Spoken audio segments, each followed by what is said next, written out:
Nos acompaña el senador de la Democracia Cristiana, Iván Flores. Senador, bienvenido a Canal 24 Horas. ¿Cómo le va? Muy bien, Andrés. ¿Cómo está usted? Buenas tardes. Senador, a ver, hace rato que no conversamos. ¿Cómo ha sido su regreso de trabajo? Primero parto por lo personal, que es lo más importante. ¿Cómo ha sido su regreso al trabajo allá en el Senado después de esa experiencia personal, de ese grave accidente que sufrió, que salvó de milagro, senador? ¿Cómo ha sido? Yo creo que volver a la vida, ¿o no? Bueno, de todas maneras, lo tengo absolutamente asumido y en conciencia. Me mandaron para abajo de vuelta, porque de verdad es que estuve en la raya. Sí, efectivamente pasaron varias circunstancias en ese accidente que me tuvieron con una patita acá y otra patita sujetándose por este lado. Pero bueno, yo espero que la quinta vez, porque esta fue la cuarta vez, espero que la quinta sea viejito en mi cama y tranquilito, ¿no? Pero no más de esto, porque la verdad es que fue duro. Sin embargo, Andrés, debo decirlo que lo he asumido no solamente con muchísima tranquilidad, con calma, sino que en esta oportunidad de la vida a uno lo colocan a priorizar y a preocuparse de los temas relevantes, de hacer bien la pega, cada vez mejor intentarlo, porque finalmente uno está para esto aquí. Claro, pues si me mandó Diosito para abajo de vuelta, entonces bueno, me mandó mandatado, que no me preocupe de tonteritas y me concentre, porque mira, una de las cosas que uno saca como conclusión, Andrés, es que uno es extremadamente frágil. Primero. Segundo, que la vida pasa demasiado rápido. Yo sigo teniendo sueños de cabro, sigo pensando en que las cosas que no he podido hacer en mis 67 años de vida todavía las quiero hacer, y por lo tanto uno se da cuenta que la vida pasa rápido. Entonces no nos preocupemos de tonterías, vámonos a lo sustantivo, vámonos a lo relevante. Y para quienes tenemos una misión en la vida, como en este caso, en mi caso, ser senador de la República, no estamos para andar haciendo jugueteos raros, sino que concentrarnos en lo relevante, en lo que sirva. Y eso creo que para mí fue un dato súper claro, y estoy intentando en eso. Ahora, como decimos en el sur, ya quería que me soltaran la rienda, entonces me permitieron sacarme el cuello ortopédico, el pecho ya cerró, vamos re bien, uno que otro dolorcito. Este año no pude bailar cueca, estuvimos con el esquinazo del Senado, pero oye, se me da vuelta la mano, pero como no la puedo girar para el cuello, pero se veía, pero mira, con optimismo, con alegría y con muchas ganas, aunque el escenario está revuelto, Claro, y los dimes y diretes son la orden del día, bueno, tratemos de poner entonces un poquitito de aporte en poner la pelota al piso, en que cada sector político se centre en lo relevante, más allá del interés institucional o personal, que sea el interés colectivo, que seamos solidarios en lo que le está pasando a la ciudadanía y por lo tanto seamos un poquito más empáticos que sacar cuentas electorales o hacer alguno que otro berrinchito, porque escuchaba recién, Andrés, el comentario previo eran de estos anuncios, los deslices del presidente de ayer del Partido Comunista, los dichos del senador Chaguán, presidente de RN, los dichos o mal dichos de la ministra vocera de gobierno, donde dice cosas que nunca se habían acordado. En fin, todo ese escenario vamos tan punto por punto, enrarecido. senador.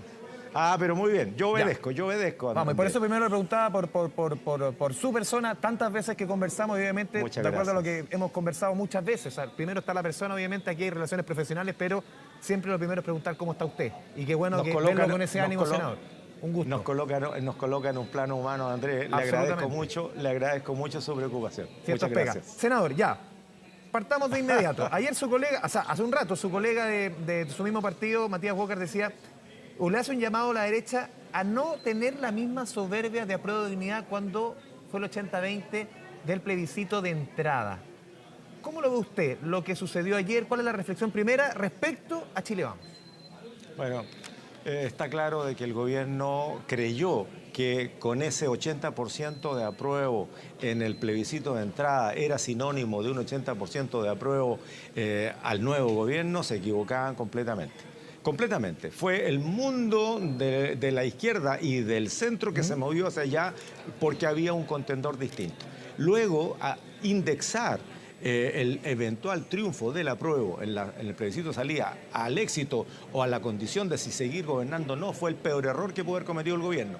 El mismo error lo advertimos antes del domingo 4, que la derecha no podía hacer lo mismo que había hecho el gobierno, que era, en el eventual caso que ganara el rechazo, caerle primero al gobierno encima, porque no podemos permitir eso. Necesitamos un presidente que gobierne, necesitamos ponerle soporte a quien debe conducir el proceso. Ya hizo una Verónica, para lo que venimos de raíces del viejo continente, le hizo una Verónica, le hizo un ole y pasó la pelota para el Senado. Pero tampoco el presidente Chaguán puede decir que el gobierno está en el suelo, que no es capaz o que sencillamente ellos se van del pacto porque hubo un par de cosas que no les gustaron. Este es el momento de la responsabilidad, Andrés. Y nadie primero puede arrogarse el triunfo del rechazo del domingo, porque esto es la voz ciudadana, fue la expresión de la ciudadanía. Fue un centro político que votó a prueba, que votamos a prueba en el plebiscito de entrada, y un centro político que votó rechazo, y también algo de la centroizquierda que votó rechazo en el plebiscito de salida. Y eso no es de ningún partido político, eso es una soberana... Sí, solamente un punto. Usted deslizaba una crítica, obviamente, a las palabras de la ministra Vallejo, el tuit y las palabras de antes de ayer respecto a los acuerdos. Eso es un punto que es más o menos transversal la crítica. ¿Pero cree usted que hay una sobrereacción de la centro-derecha a esas palabras? ¿Dan como para bajarse de la mesa transitoriamente? Lo que pasa es que si lo dice don Pedro, que es el que tiene el kiosquito de diario aquí en la esquina, no pasa nada, porque probablemente él equivocó la lectura o sencillamente no tenía toda la información. Pero eso no es permisible a quien hace la voz del gobierno, porque no es la señora Vallejo quien se expresa, es la persona que emite opinión por la voz del gobierno, y por lo tanto cada palabra que la vocera emite no son sus palabras personales, son la voz del gobierno, y eso se prepara y se estudia y se establece cómo se dicen las cosas. Mire, yo la verdad es que no tengo una animadversión con nadie, pero si hay algo que hay que reconocer es que el Partido Comunista jamás se ha equivocado respecto de la línea que proyecta y que traza. Todo está calculado, ordenadito, son disciplinados, por lo tanto, los dichos del presidente Tellé, los desdichos del presidente Tellé, los deslices del presidente Tellé, nada es accidental, nada es accidental.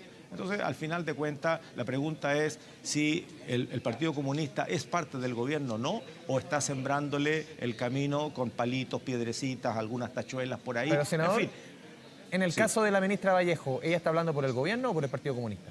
Bueno, es que ese es el problema. Eso es lo que tiene que dilucidarse, porque si está hablando por el gobierno, significa entonces que el gobierno no ha entendido nada y que lo que dijo la ciudadanía el día domingo era que, primero, no le gustaba la propuesta y, segundo, que hay algunas cosas que tampoco le gustan. Y nadie entonces puede adelantarse a lo que los partidos políticos y el Congreso Nacional tiene que resolver, porque así lo quiso además el gobierno, le entregó la responsabilidad de la organización del proceso constituyente, segunda etapa, al Congreso Nacional con los partidos políticos. Entonces, si todavía no hay un acuerdo cerrado y completo, excepto que para muchos de nosotros tiene que ser una nueva convención, pero distinta, bien elegida, más pequeña, más rápida, en fin, hay unas condiciones que se conversaron. Segundo, que tiene que ser paritario, no hay ya retroceso en eso respecto a la participación de las mujeres, que tiene que ser democrática lo mismo. ¿Qué rol debe jugar el gobierno, senador, en esta etapa? Bueno, yo creo que el rol del gobierno es irreemplazable, es insustituible. El gobierno gobierna y por lo tanto conduce hacia donde necesitamos ir. Los partidos políticos podremos ponerle la discrepancia, podremos ponerle el debate, pero es el gobierno el que conduce. Ya le hizo la Verónica al Congreso Nacional y el Congreso, que es un poder constituyente, de acuerdo a lo que ha sido nuestra tradición y nuestra historia, tiene que asumir ese rol, sin ninguna duda. Lo que tiene que hacer el gobierno es hoy día ordenar su fila. Ningún vocero, ningún ministro puede salirse de la línea porque las pieles están muy sensibles y el momento político es extremadamente difícil. Por lo tanto, cualquier error que cometa un representante del gobierno es un error del gobierno porque no pudo ponerse de acuerdo. O sea, entonces usted difiere del presidente de la Cámara de Diputados, Raúl Soto, que decía que la conversación constitucional está radicada en el Congreso, no en la moneda. Bueno, sin duda, vuelvo a decir, el gobierno le hizo el pase, le hizo la Verónica para que el Congreso Nacional coordine el proceso, ¿no? El proceso de organización. Pero el gobierno nunca deja de gobernar. El presidente es el presidente y necesitamos tener más presidente. Y lo digo en el sentido de que todos tenemos que apoyar la gestión del presidente porque no estamos en un momento cualquiera ni fácil.